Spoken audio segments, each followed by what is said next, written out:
Hi guys, Tina Albert, alcoholic.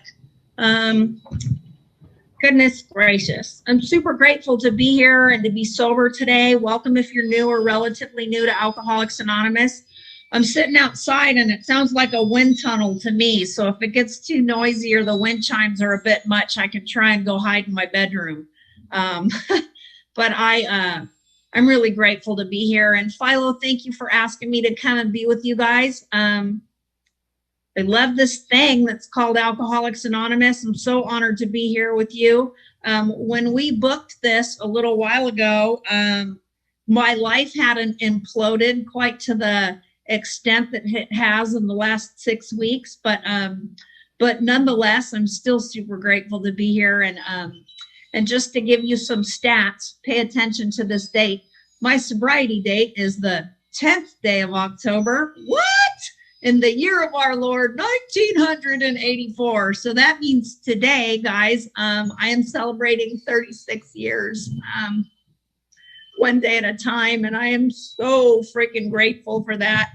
My mom's really grateful for that. And my mother-in-law's on here. I'm pretty sure she's kind of grateful for that. And my children are way grateful for that. And the Hermosa Beach Police Department might be a little bit stoked about that. Like, I was just an absolute tornado ripping and roaring through the lives of the people that I knew and loved. And I came to Alcoholics Anonymous on the 10th day of October. And not only did my life change, but everybody in a close proximity to mine changed too. And I love this life that I get to live with you guys. I'm going to try and save till the end the what's that? One of my favorite words, and I can't remember what it is because my brain feels like oatmeal right about now. But my life is a big old kerfuffle. That was the word I was looking for. It sounds like the F word, and it's kind of what it means to me too, but I didn't drop the F-bomb on Zoom. So my life is absolutely kerfuffled right now, and I'm going to save that until the end so I can try and get through 40 minutes of this talk. And I will tell you that I don't know about you guys, but I was the kind of kid that needed a drink a long time before I ever picked one up. Dr. Silkworth describes me in the doctor's opinion as restless, irritable, and discontented. And I was that from the very first moment that I could remember. Like I was an odd, weird, uncomfortable child. There was no reason that I should have had those feelings. I just felt weird from the gate. Like I think that the doctor should have smacked my mom instead of me the day I was born. Like there was just something wrong with me. And I was raised in Manhattan Beach. It's this little upper middle class beach community in Southern California. And I went to school with all these little girls that were like 5 feet tall, and they all had long flowing blonde hair and pretty blue eyes and these little surfer chick tans. And I was 5'8" in the 7th grade. I had long, stringy, reddish hair, buck teeth, and freckles. And I would look at these little girls and just see like surfer chick perfection. And then I would look in the mirror and I felt like Pippi Longstocking on crack, like just wrong. And I was the kind of kid that would sit around the dinner table with my brothers and sisters and know that my mom loved them way more than she loved me. Like I was all I thought about. I forgot to mention that I'm an only child, so there's no reason that I should have thought my mom would love my brothers and sisters more than me, but I just think about me all the time. And I remember vividly in the 7th grade, my best friend Carrie decided that we were going to cut school and go to her house and drink scotch. And I didn't have anybody in my life that I could look at the effects that they got from a drink of alcohol and realize that that might be a solution for me. But I left my mom's house that morning. I went over to Carrie's house before 7th grade, and we ditched school and we dove into a fifth of scotch. And my drinking career could have been written that day. Like I cracked the paper seal off of that scotch bottle. We had no glass, no ice, and no mixers. We drank it straight out of the bottle. That was to become a theme. That scotch burned all the way down and it burned all the way up, and it burnt when it came flying out my nose. It was just vile, putrid, horrible liquid. And I didn't want to drink any more of it, but I watched Carrie like land a couple drinks in her tummy, and something happened to her that I intuitively knew that I wanted. And her face got pink and she started giggling. She wasn't worried about getting in trouble for cutting school. She had no cares left in the world. And I took that scotch from her. And I don't know where I came up with this idea. I just intuitively knew it, that if I didn't inhale while I was guzzling that scotch, it wouldn't come back out my nose until I took a breath. And so I plugged my nose and I held my breath and I guzzled that scotch, and something magical happened, you guys.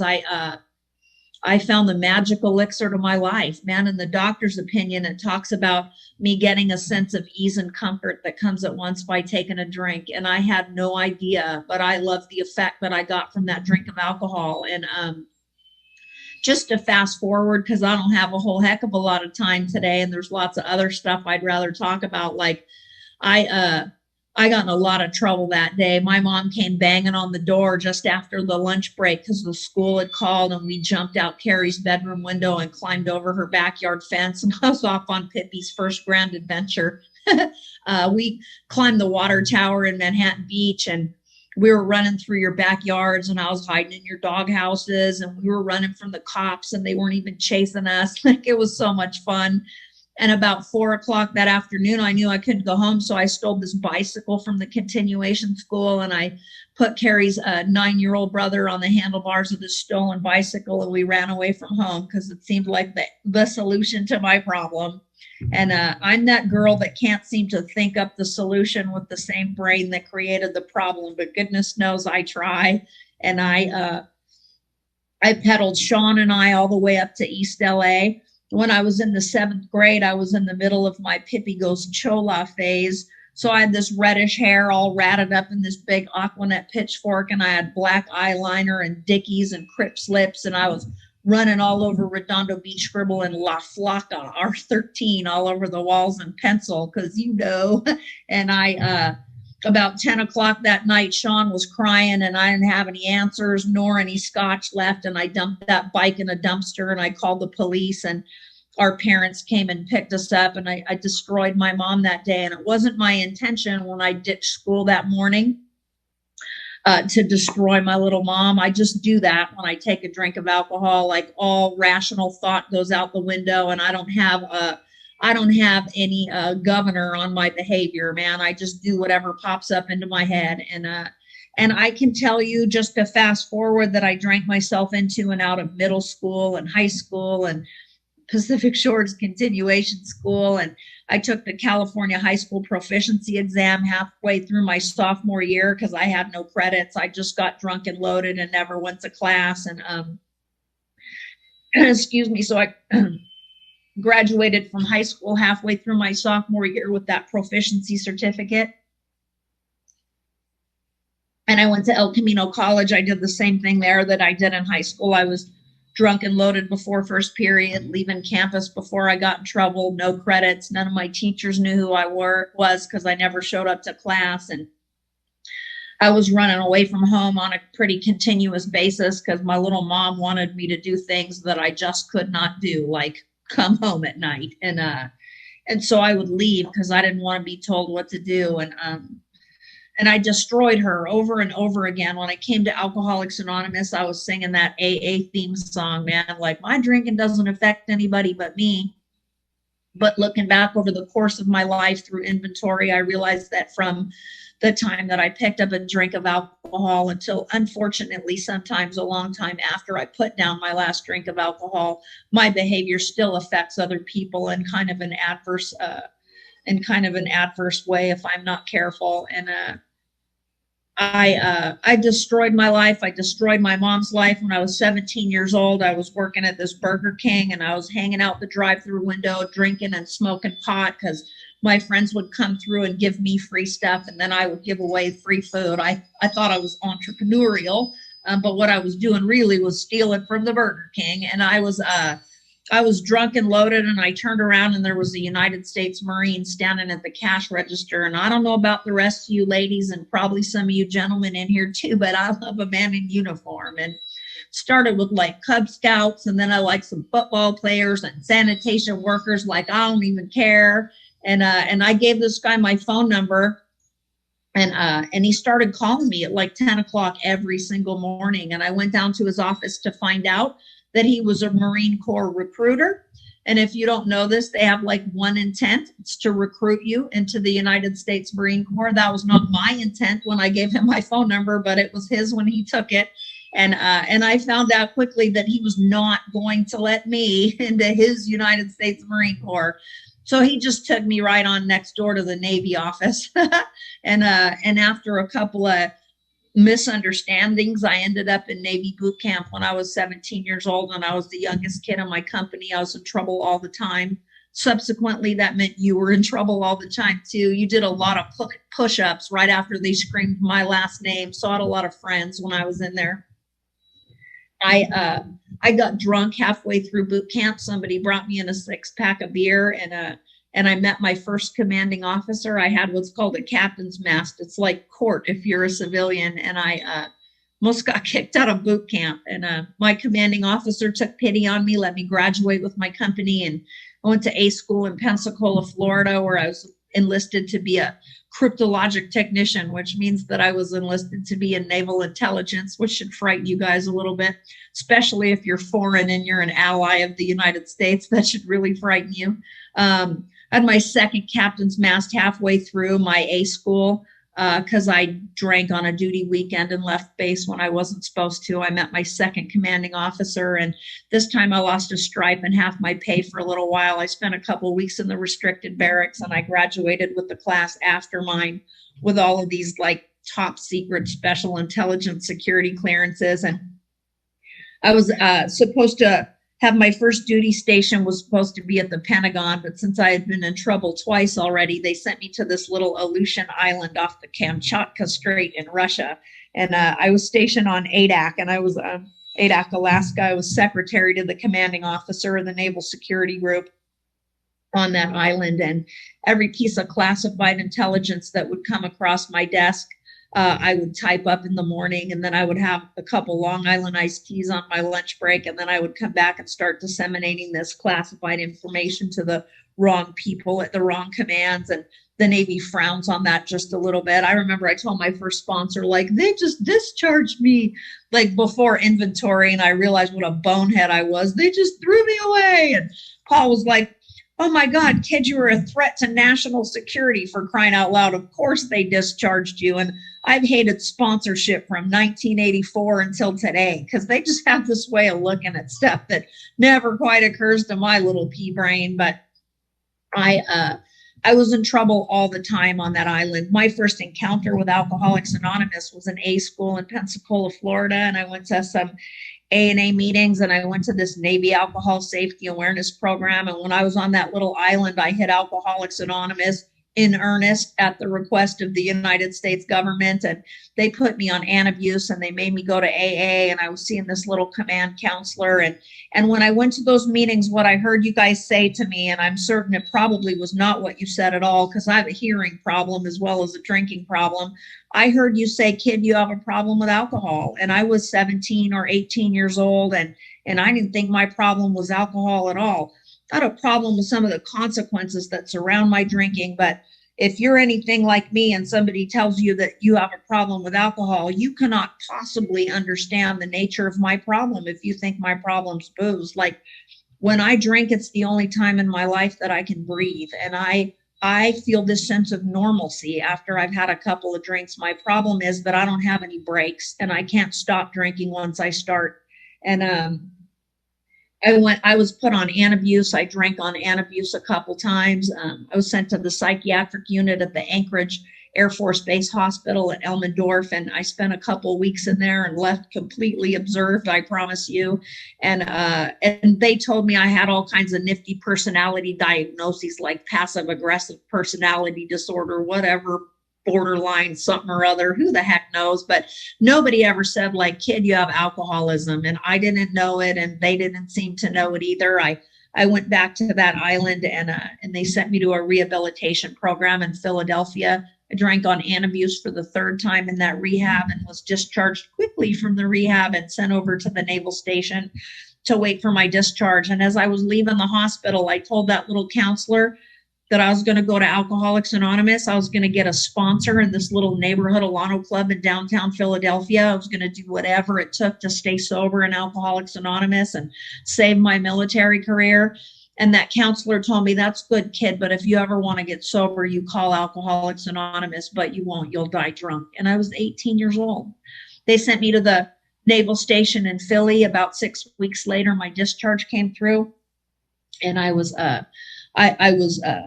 removed from that base rather unceremoniously. And every single day for the next 15 months, I swore on a daily basis that I was going to go to Alcoholics Anonymous and do what those kind people told me when I went to those A&A meetings. And then every single day, about 12 or 1 or 2 o'clock, I would think maybe I am just overreacting a tiny bit. Maybe if I just had a beer, because I drink beer when I'm stopping drinking. You know what I mean? If I could just have like maybe a Coors Light, because that's almost water anyway, I would be able to get that sense of ease and comfort that I know comes at once by taking a drink. And I would take a drink seemingly against my own will, and then I would be off to the races. And there would be no telling when I was going to stop or where I was going to go or what I was going to do when I was under the influence of alcohol. And I would drink until something physically separated me from liquor. And then I would do my best to stay stopped until the pain of being sober was so great that it required me to drink again. Dr. Silkworth, in our doctor's opinion, says that this is repeated over and over again, that unless I can experience an entire psychic change, there's very little hope of my recovery. And for 15 months on an almost daily basis, I drank when I didn't want to drink, when I knew precisely what was going to happen when I drank. I hear a lot of people in Alcoholics Anonymous say that insanity is doing the same thing over and over again, expecting different results.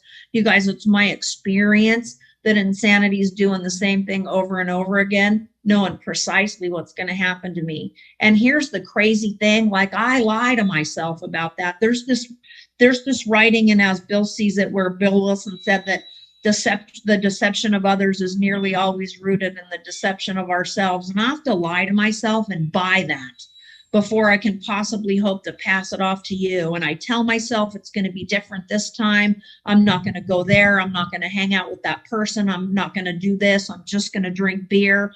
And I take a drink, and what Dr. Silkworth describes is that phenomenon of craving takes over, and I have absolutely no control over the amount that I'm going to drink or when I'm going to quit. When I came to Alcoholics Anonymous on the 10th day of October in 1984, my sponsor asked me why I believed myself to be alcoholic.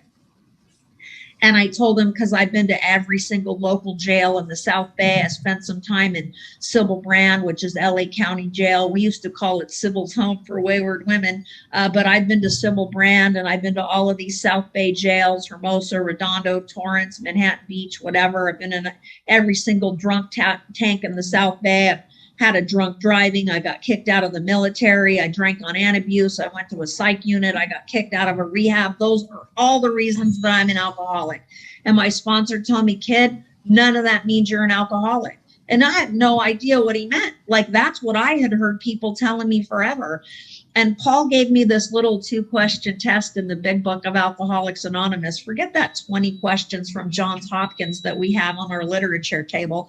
My big book gives me a 2-question test, and it says, if when I really want to, I find that I cannot quit drinking entirely, or if when drinking I have little control over the amount that I take, I'm probably an alcoholic. And when I take that 2-question test, I realize that I've had alcoholism for a long, long time before I came to you guys. But on the 10th day of October in 1984, I was living in this little 2-seater MG midget. I used to call it my roundabout townhouse because when it would run, it would get me roundabout town. And when it didn't, I would just park it somewhere. And I had this acrid homeless stench that just takes months to wash out of your pores. And when I would get super stinky, I would go down to the sand showers in Manhattan Beach, and I would shower up with some stolen soap from the boys market. And the parents of my friends that I went to school with would come walking by on the bike path, and they would look at me with that look on their face that said, like, used to spend the night at my home with my daughter, and would you look at yourself like, what happened to you? And I would just look at the ground. I couldn't make eye contact with anybody. And my sponsor Clancy used to say that I had no friendly direction in which to turn. Like, nobody would accept a collect phone call from me anymore. And on that day, I was sitting in that little MG midget, just homeless and broken. And I had a big 1.75 liter bottle of cheap vodka that I had just stolen from the grocery store sitting in the passenger seat. And I heard that little counselor tell me, kid, if you ever want to get sober, call Alcoholics Anonymous. And I worked the best first 3 steps of AA that I've done in 36 years that day. Like, I knew that I couldn't successfully drink that vodka. And I knew that I had no hope whatsoever of not drinking that vodka either. I was going to drink that vodka. And I believe that maybe that Alcoholics Anonymous might be able to restore me to a little bit of sanity, at least where my drinking was concerned. And I made a decision to turn my will and my life over to the care of you guys. And I got out of the car and I put a dime in the payphone. I took some action on that decision, right? And I called AA, and this little man named Sam answered the phone at the South Bay Central office. And I loved him. He sent me over to the Southwest Al-Anon Club. He covered up the phone, and he told Eunice, who was our central office manager, we got a live one. Let's send her to Birch. And they sent me all the way across town to the Southwest Al-Anon Club. I walked into a 5:30 Wednesday night meeting. It was full of people that were like 86 to 132. And I was 20 years old, you guys. I thought I had died and gone to hell. And I just went in and I sat down, and I can tell you that my life began that day. Here's where I'm going to start getting all weepy. My life started that day. And I had no idea. I didn't come to Alcoholics Anonymous because I wanted to stay sober for 36 years and speak at the West Hollywood Slam on a Saturday afternoon when my life is imploding. I just came to Alcoholics Anonymous because I wanted a little bit of a break. I wanted to maybe move out of my car. I wanted to maybe find him, because the AA is a good place to look for him. They told me when I was new, the odds are good, but the goods are odd. And that's held true, right? For 36 years. I'm kind of some odd goods too, so it's all cool. But I walked in there and I just sat down. I heard this old man named Tom Woods tell me that I never had to drink again for the rest of my life, 24 hours at a time. And I looked at him and thought, Jesus, old man, you only got 3 days left. It's going to be a piece of cake for you to never drink. Like, I don't want to never drink. That's not the solution that I was looking for in Alcoholics Anonymous. I just wanted to take a break, like take a load off, just take a break and fix a couple things that I had broken, and then figure out how I could drink till I was 86 or 132. I mean, it only seemed fair. And I got a sponsor thingy because, quite frankly, you asked me every time I walked in, and I got tired of telling you no and getting those disapproving looks. Like, I am a people pleaser from the gate. If you're new here, I can tell you that sometimes that holds me in really good stead. Even today in Alcoholics Anonymous, it doesn't have to be a character defect. It can actually be an asset of people that you're trying to please, or somebody that's going to hold you in good stead in Alcoholics Anonymous. And I got that sponsor. It was this funky old guy named Paul Matson. You told me the men work with the men and the women work with the women, and the men will pat your butt and the women will save it. So I asked Paul to be my sponsor, because whatever. And he was this funky old hippie from the 60s. He had long gray hair, and he wore carpet purses and bandanas, and he wore all of this turquoise jewelry, and he spoke with this really Shakespearean English accent, even though he's from Inglewood, California. And I asked him to sponsor me because I thought I could work him for a tank of gas and some cigarettes. And he put his size 11 straight up my butt, and it didn't come out for 2 years. And I remember he made me your ashtray putter-outer person. I didn't want to be your ashtray putter-outer person. You needed one, and he raised my arm into the air, and I was your new ashtray putter-outer person. And I showed up early. And I put 2 ashtrays equally from the ends of those long tables, so your osteoarthritic little old arms could all hit the ashtrays with your cigarettes. And I was a great ashtray putter-outer person. And then he made me your coffee cup washer. I remember I had 30 days sober, and I got up to the podium to share something, and I was like, Tina, alcoholic. And he's like, that's all you know. Sit down now. And I was so mad, I went into the kitchen. I washed your ashtrays first, and then I washed your ceramic cups in the dirty water because I was going to show you. Like, he was so mean. I was going to tell you some stuff, and he would stand up and go, you're finished now. And I would look at all my old timers like, are you going to let him talk to me like that? Like, clearly he failed sponsor school, for crying out loud. Like, you said you're going to love me till I could learn to love myself. And the old timers are going, Like, you were so mean, so vile to me. I love the old timer Al-Anon women in my home group because they would bring me all their teenagers' clothing that was too offensive for their teenage daughters to wear. And I would come bebopping in with mini skirts and low cut shirts and fishnets and hooker heels and that 1980s flash dance hair going on, whatever. And I'm standing at the door one day and he made me your greeter, and I can't make eye contact with you because I'm dirty inside and dirty outside, and I hate myself, and I'm afraid if you look in my face, you're going to see like what I believe about me, and I'm staring at the ground. I don't want to shake your hand, and don't hug me. And I sock you in your arms. Welcome to Alcoholics Anonymous. And you guys would just rub your little Coumadin bruised arms and go hide in the corner. Like, I was horrible when I was new. And I remember I was at this meeting. It was the Friday after Thanksgiving, and Birch does this old timers meeting the Friday after Thanksgiving every year. And I'm sitting in the front row, and this lady named Helen Louise got up to the podium, and she was draped in this full length mink coat. She had all these diamonds on, and she looked right at me and she said, "Wear your sobriety, honey." And I looked down at my little fishnets and thought, I am. And a couple days or a couple weeks later, whatever, I'm standing at the door. It's Friday night. We're having a dance, and I'm the greeter. And Paul says, "Would you wear that to church?" And I was like, "Well, no, sir, but there's a dance after the meeting." And he said, "I'll be damned if you wear it to mine. Go change your clothing." And I was so mad. I went out to the trunk of my car, and I changed my clothes. I never had a man go tell me to put more clothes on in my life. Like, I don't even know what to do with that. And I was pissed off. It wasn't a lesson that I wanted to learn. I want to learn how to walk with grace and dignity in Alcoholics Anonymous. I just wanted to hang out for a little bit, drink some coffee, smoke some cigarettes, talk some smack. Like, you guys are reading something I've memorized. Clearly you're slow. Like, just move along. I was just vile. And I changed my clothes, and I noticed a couple weeks later, in retrospect, right, that all of a sudden I was looking at you guys when you came walking in, and I was starting to shake some of your hands. And every now and then I might give you guys a little side hug. I wasn't socking you in the arm anymore. When I was saying, "Welcome to Alcoholics Anonymous," I was looking at you and I was saying, "Hey, Philo, welcome to Alcoholics Anonymous, man. I'm glad you're here." And you go, "Hey, Tina, we're really glad you're here too." And I had no idea that by changing my clothes, my sponsor was teaching me how to view myself differently in the middle of Alcoholics Anonymous, that what I believed my worth was when I came to you had absolutely nothing to do with my worth as a woman in AA. And I didn't know that.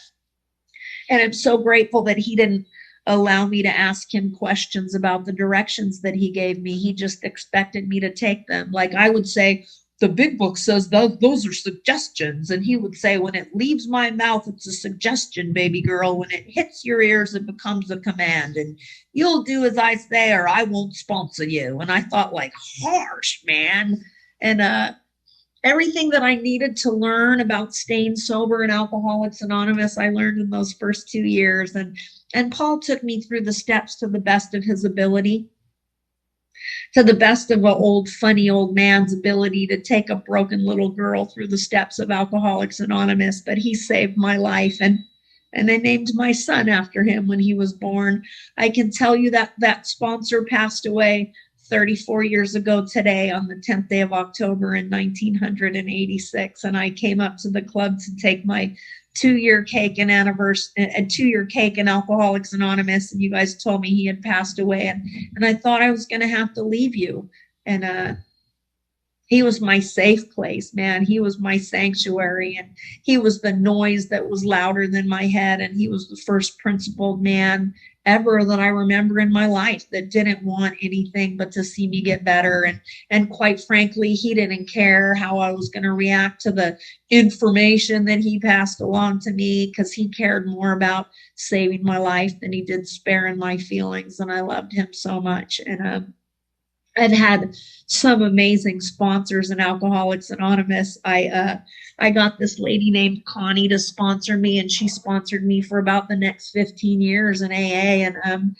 And she taught me so much about about how to have a relationship with a power greater than myself, and how to look at some of the old ideas that I had about God that precluded me the opportunity to have a relationship with God. I would have told anybody that was listening that I didn't believe in God, because I thought I had done all of these things and been to all of these places that disallowed me the privilege of having that relationship. And it wasn't ever that I didn't believe in God. It was that I believed that God no longer believed in me. And so I just didn't even want to try anyway.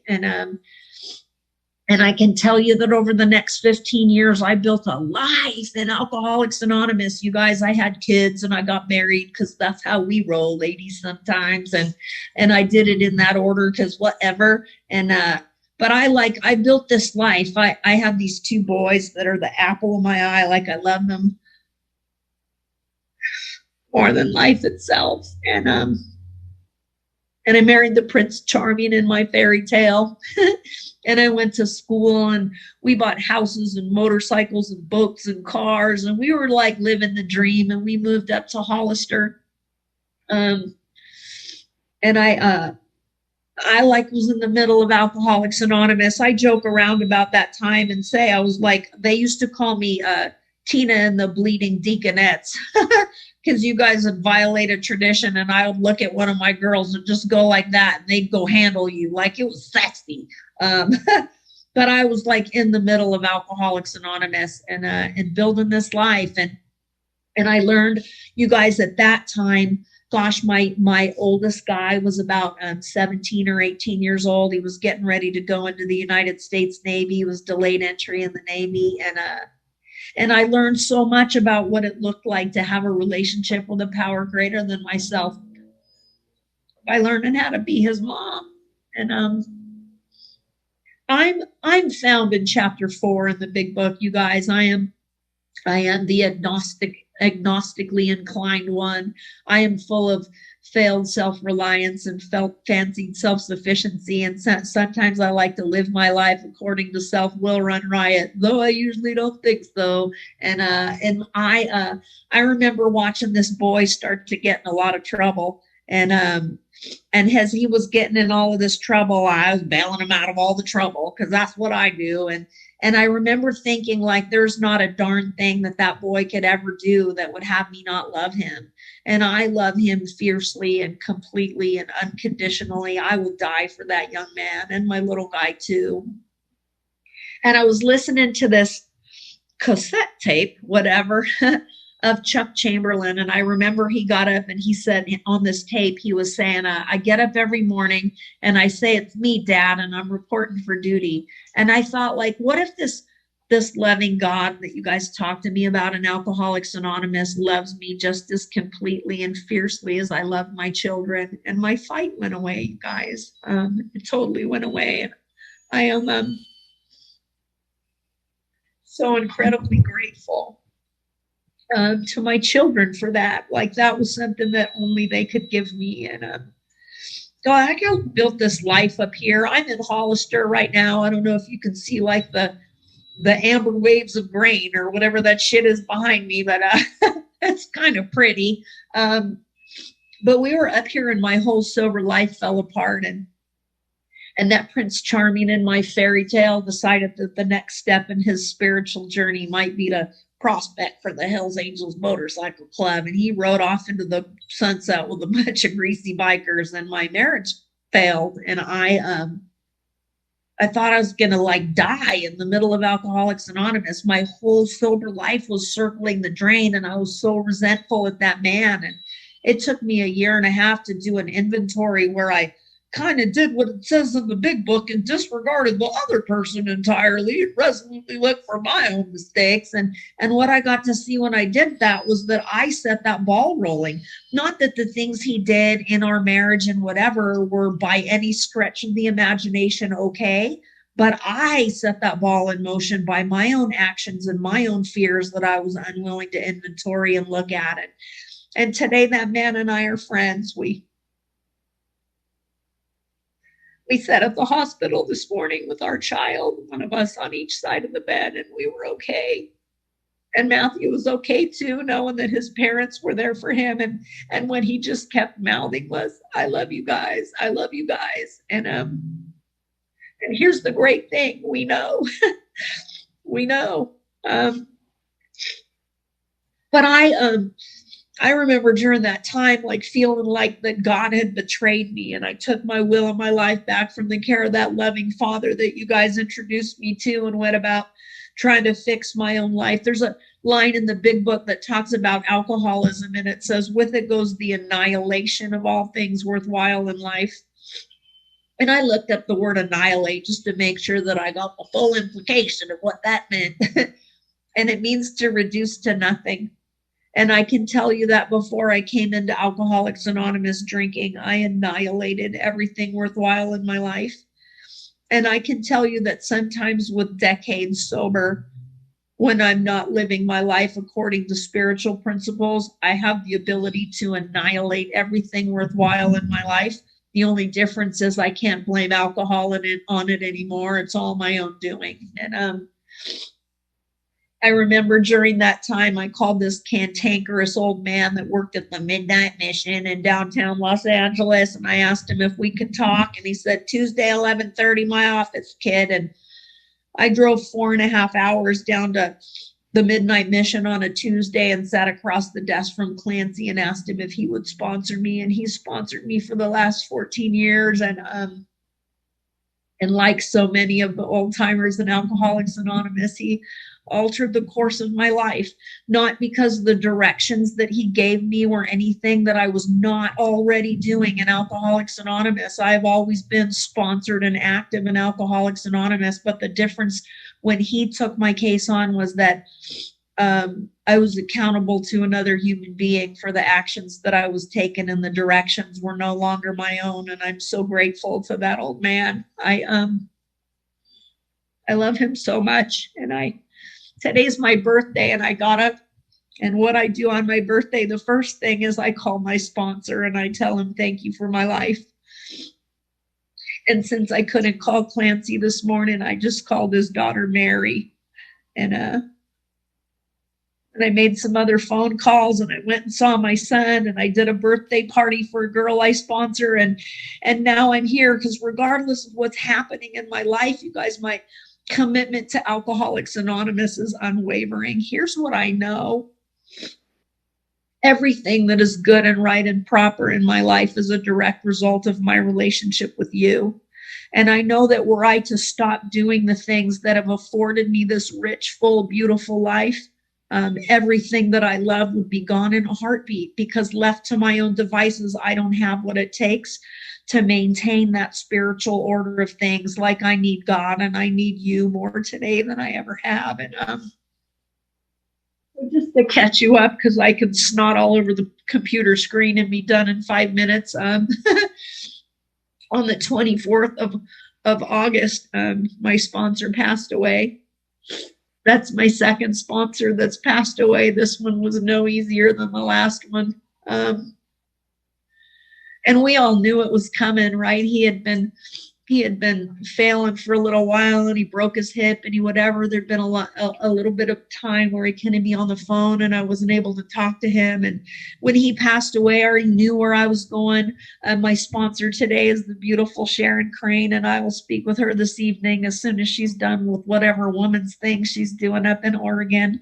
And Sharon and I knew where I was going before Clancy passed away, but Clancy passed on the 24th, and I was sleeping Friday night. I was getting ready to get up early Saturday morning and drive to Las Vegas, where Bob D was gonna have a memorial for Clance, and Rick and I were gonna go there.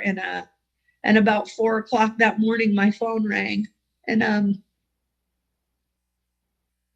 my son was in a motorcycle accident. It took 13 hours for them to find his next of kin. And I remember like bits and pieces of the conversation. And I asked not any of the right questions because I was not clear whatsoever. And I think I threw some dirty underwear and one sock in a bag and took off. And I drove from Los Angeles up to San Jose to the emergency room or the ICU unit at Valley Med in San Jose. And so I think 14. My son has been, for the most part, unconscious for the last 44 days, and his team has done just these incredible miracles trying to save his leg. And he was so incredibly injured. He got run over by a semi truck, and he had these crushing injuries, and then he got these infections, and about a month ago they realized like they had waited too long to try and take the limb, and that what they told me was, we're going to try and remove his leg, but we think the infections are so bad we don't expect that he's going to live through the surgery, and today's probably going to be goodbye, and you need to go in there and be with your son. And you know what? The only way that I think I know how to get through this is to kind of like track along the intellectual thing of what's happening with every single one of his organs and systems and things that they're doing. And I made him show me the pictures of the operation. Like, he had what's called a external hemipelvectomy. So not only did they take his leg, but they took his hip and half of his pelvis. And he was in multi-organ failure, and he got these blood clots in his lungs, and he's got all of these infections. And there have been multiple times where the doctors are like, we can't do anything more, and you need to stop this and think about what's best for your son.